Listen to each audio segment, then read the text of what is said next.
बदलापुर के school में दो नाबालिग लड़कियों के साथ यौन उत्पीड़न के बाद बदलापुर में अभूतपूर्व विरोध प्रदर्शन देखा गया। आक्रोशित नागरिकों ने कई घंटों तक रेल सेवा बाधित कर दी।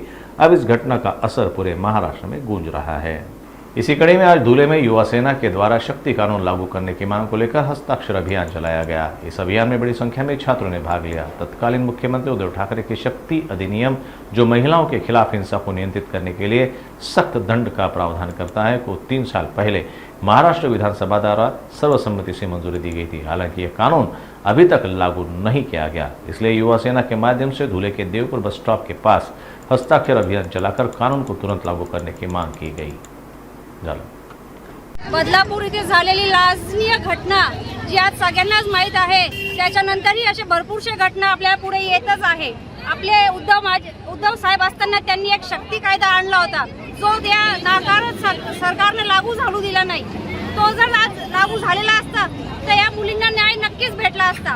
आमची ही सरकारला बोलणं आहे की हे शक्ती कायदा लवकरात लवकर लागू झालाच पाहिजे आणि आई बहिणींना लेकींना सुरक्षा भेटलीच पाहिजे। बदलापूर येथे झालेली घटना अत्यंत निंदनीय आहे।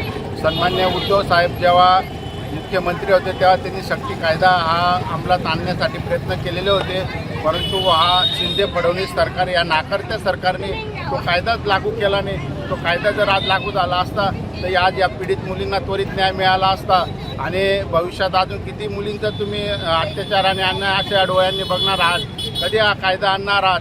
या कायदा लवकर आणावा यासाठी आज धुळे जिल्हा युवा सेनेतर्फे युवती सेनेतर्फे आज आम्ही देवपूर बस स्टँड या ठिकाणी कॉलेज परिसरामध्ये अनेक ठिकाणी आम्ही स्वाक्षरी मोहीम राबवत आहोत, जेणेकरून या स्वाक्षरी मोहीमच्या माध्यमातून हा कायदा लवकरात लवकर लागू होईल अशी आम्ही या शिंदे फडणवीस सरकारकडे, या अकार्यक्षम राज्यकर्त्यांकडे आमची अपेक्षा करतो की ज्यांनी लवकर हा कायदा लागू करावा। जय हिंद, जय महाराष्ट्र।